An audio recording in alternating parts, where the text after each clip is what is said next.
guys, welcome back to my channel.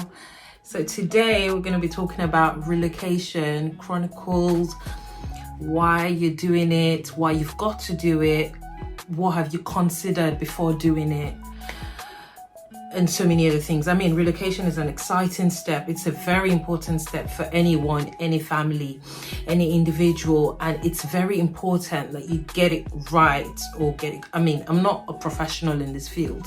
I'm only just discussing this because the other day I was having a conversation with a couple of friends and we're talking about, you know, experiences that people have had since they've relocated, the difficulties, what they're going through. And I thought, okay, let me share these things with you guys, such that anyone out there that wants to make this move, you know, would probably think about things very deeply as opposed to just following the bandwagon, if you get what I mean, and relocating to a new country. So guys, let's get into it. Okay, so first things first, why are you relocating? I mean, one of the reasons why I think probably a Nigerian would be relocating would be maybe because of the situation of the country. Things aren't good at the moment. The Naira has devalued. In fact, it's really bad. And or maybe things aren't going well, or just maybe they're just going with the flow because some people have relocated. It thought, you know, why not? Let's go look for greener pastures as well. So, have you actually thought about it? Because you are relocating to a new country, like a new land. There's no going back. It's not like when you go, things don't work out, you will just pack your bags and come back. No, this is it. As you're leaving, you are leaving. So you've got to get things right. You have to make sure that this move that we're about to make is actually for the better, not for the worse, if you get what I mean. So I think, well, I've thought about so many, I've put together a few things that I think you should consider before actually making the move. Yeah, and then I'll just probably share with you probably why I made the move.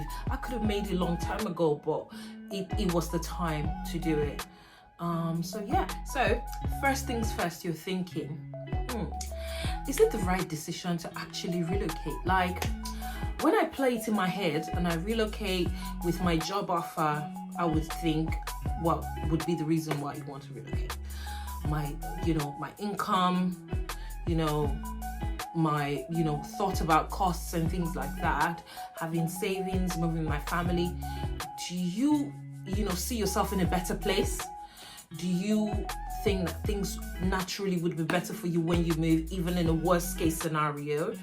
And then you're thinking in your head, does that really work for me? If the answer is yes, then you're almost there to your decision.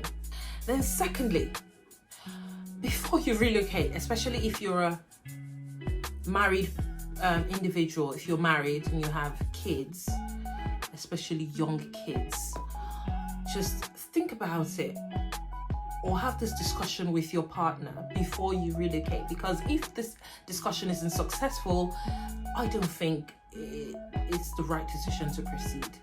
So sit your partner down, have a conversation with your partner and just think, okay, we are going abroad. We don't have the luxuries of having a nanny for our kids. We don't have the luxuries of, many family members or support system like we would in Nigeria or any country. So we're moving to, a new location where we're most probably going to be on our own. How are we going to, navigate that? And then you guys can sit down and talk about it. From my own perspective, especially when you've got young kids, like really little kids, maybe like from a couple of months old to maybe like 10. If you have kids around that age, I personally, I'm not a professional, but I think personally that two married couples cannot both have 9 to 5s in this abroad that we are. You can't. I don't think so. I think it usually works out if one person is a 9 to 5 and the other person is a business owner, or maybe, you know, has his own business or handiwork or something.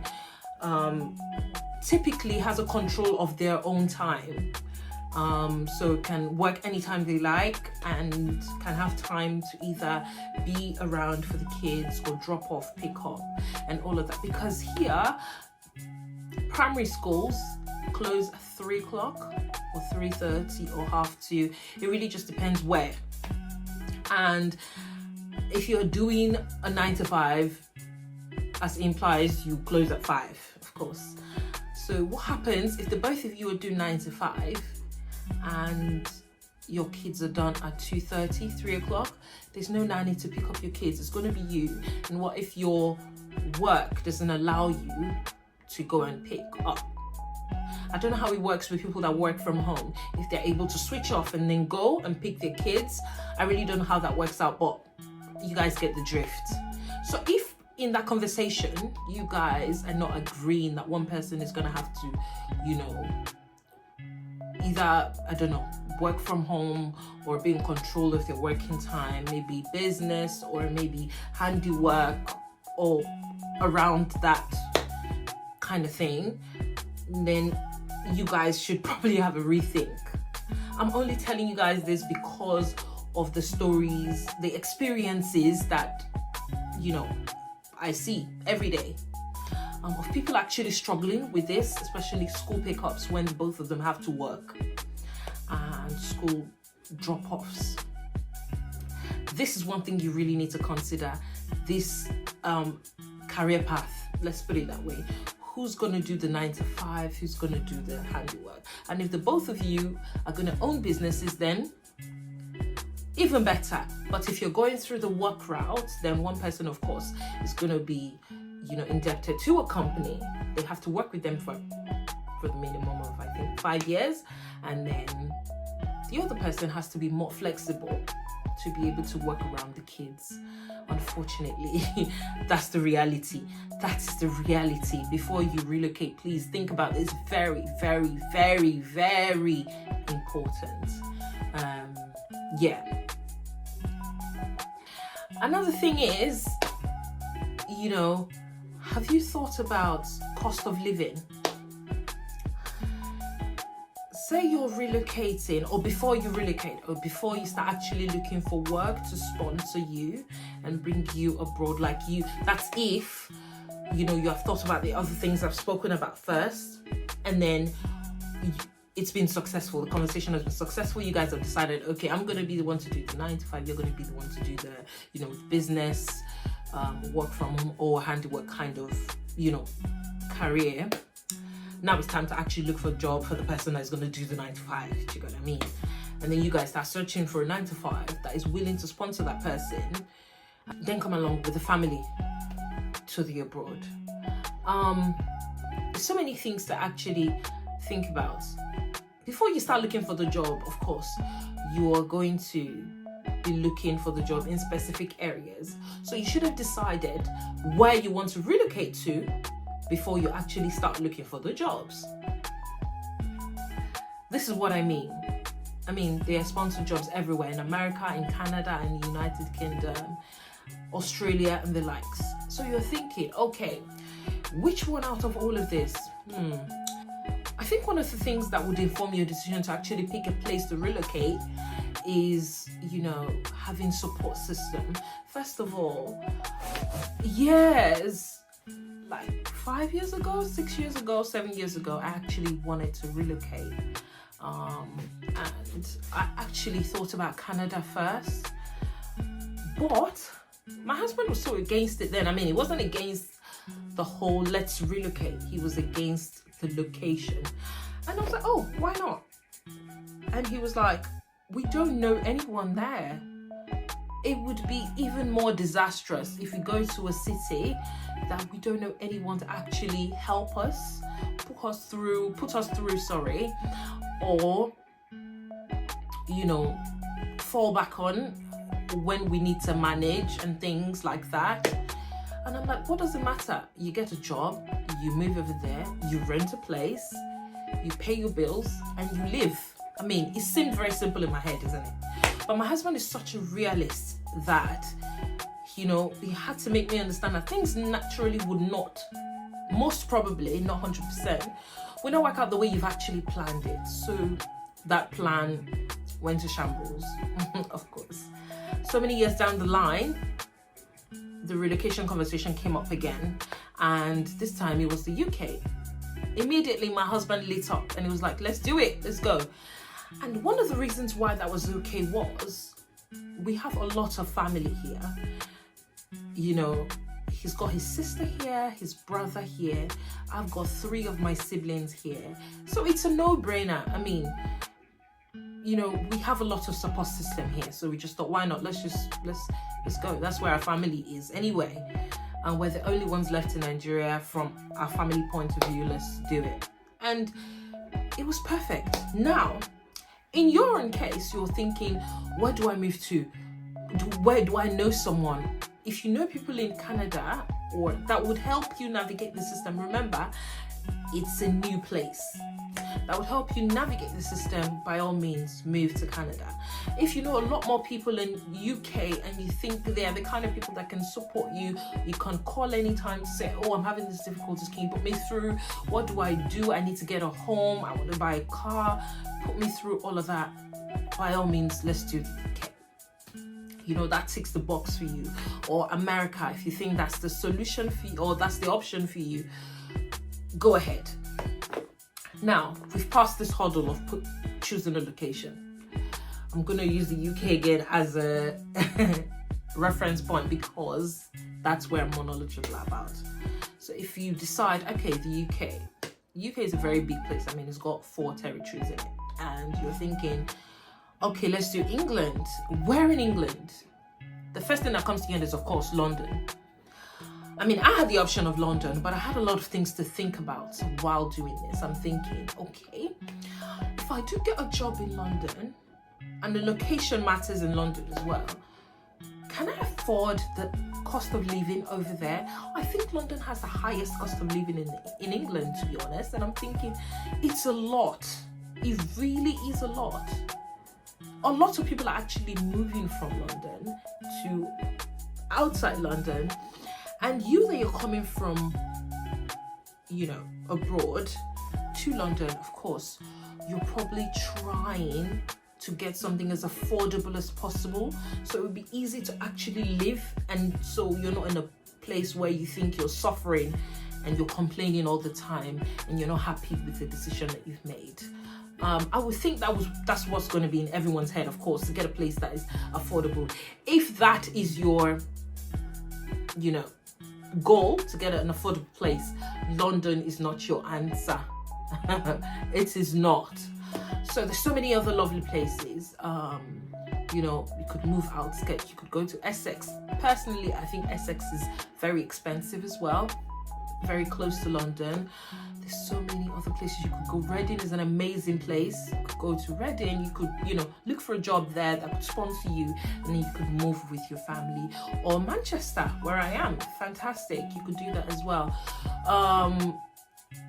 There's so many other places in the UK. Sheffield, Coventry, Birmingham, Liverpool. So many other places that you could go to that are very affordable. You do not necessarily have to go to London, guys. I'm only saying this because quite a number of people only know about London. Not a lot of people know about other cities that actually are doing equally well and doing very great as well. I'll talk for myself. So when I was trying to pick a location, I think that one of the reasons why I moved here was, of course, I have got a sibling here in Manchester. I've got a sibling in London as well, 2 siblings in London as well. But I chose here because, cost of living was very affordable. The kids, let me start from the rent. The rent, very affordable. I mean, what I pay for a two bed that I live in here now it's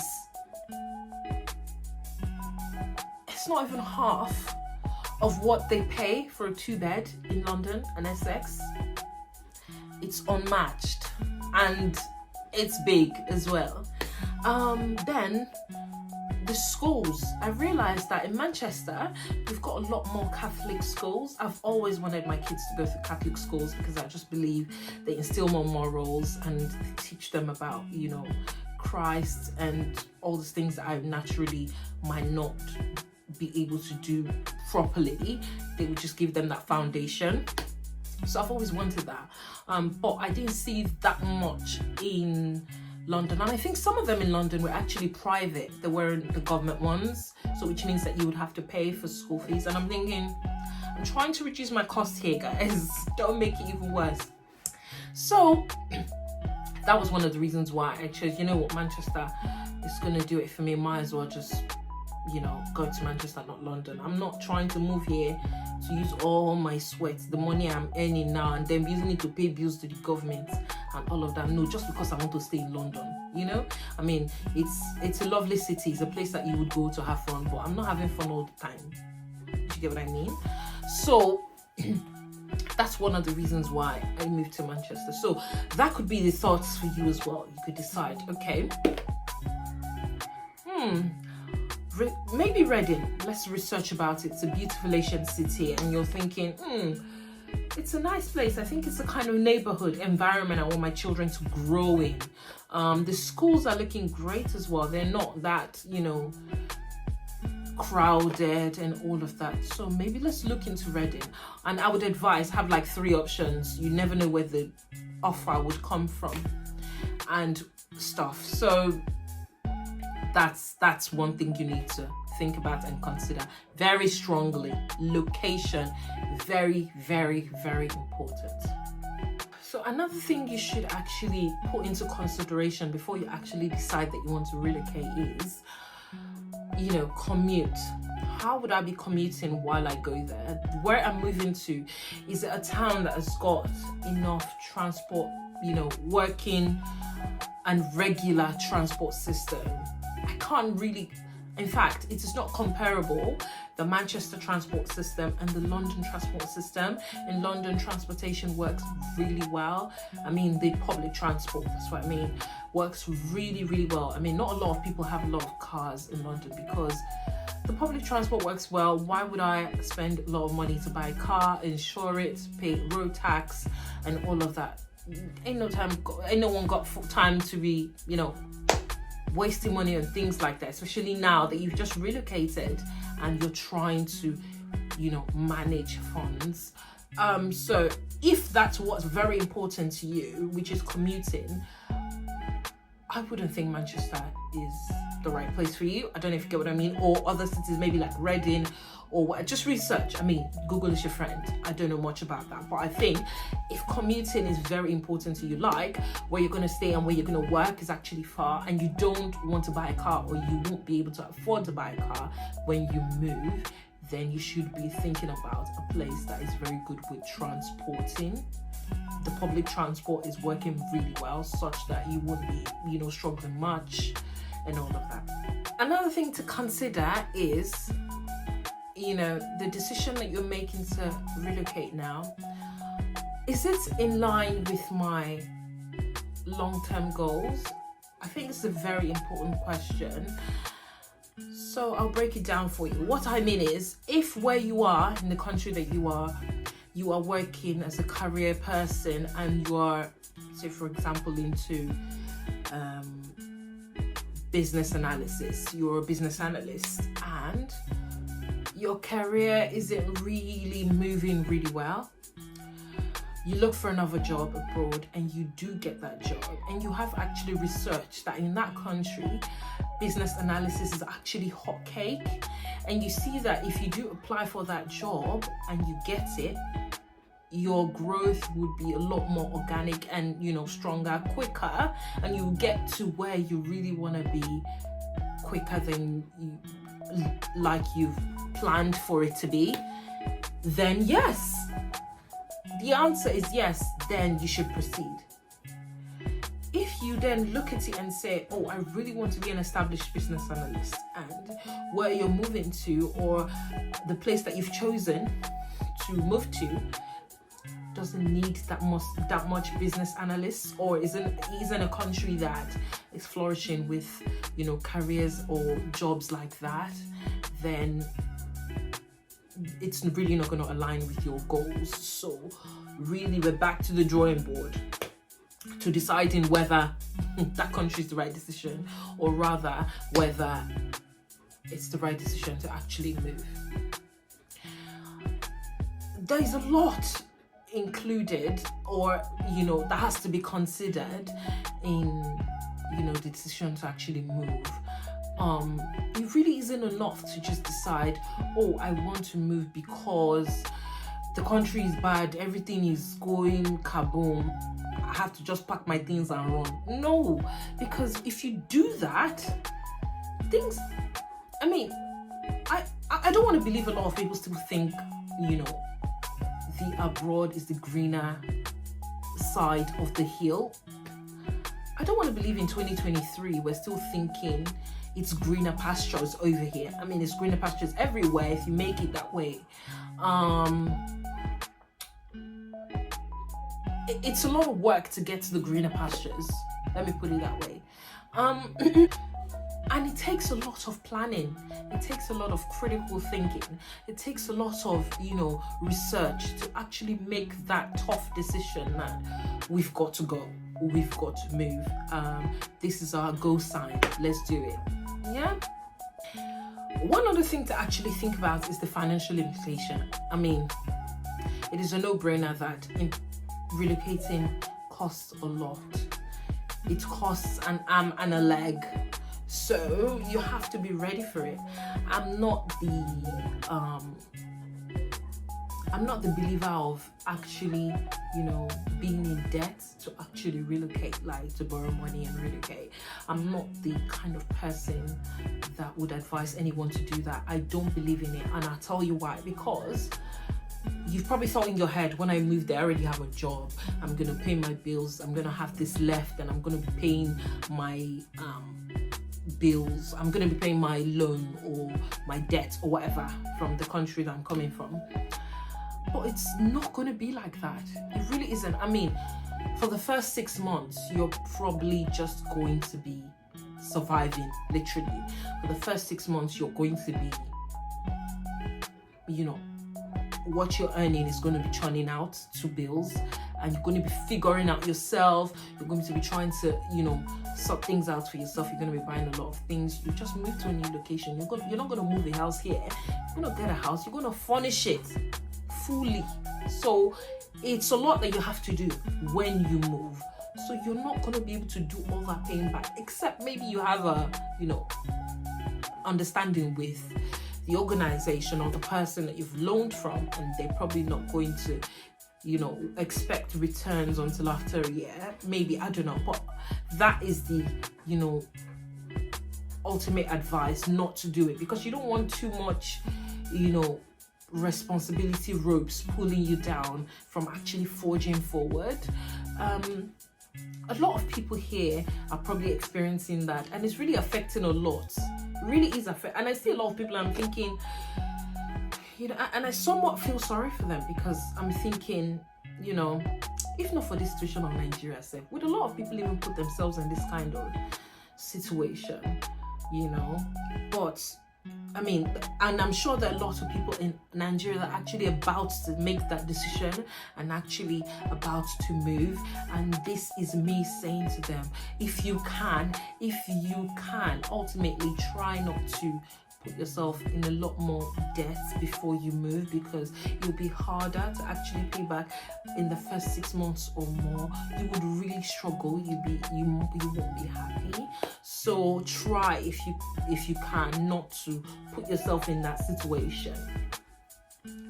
So yeah, I hope that you guys have learned something from all that I've spoken about today. I tried to put my points together, the you know, in the way that you would understand, such that some people out there won't really make this mistake, or, you know, go ahead with a bandwagon and decide to, you know, relocate because other people are doing that and not actually thinking in depth about the decision they're about to make, you know. And it's sad because there's a lot of people and there's a lot of content and, you know, things out there that tell you so many other things. I mean, you can research, go on YouTube, there's too many videos, so you don't take the wrong, you know, step and jeopardize yourself, your family, your children. Yeah, so I hope you guys have learned from what we spoke about today. I hope it was informative enough for you guys to pick 1 or 2 things and maybe share with your friends and family, probably the ones that are ready to take this step, so they, you know, make the right informed decision before they do. Because relocating is, I mean, it really is a big step. You don't want to get it wrong. You do not. I mean, I can't even say I mean enough. Thank you guys. Thank you for watching. Subscribe, like, comment, share, you know, tell people about this channel so they can subscribe. Thank you. Thank you. Thank you guys. See you some other time.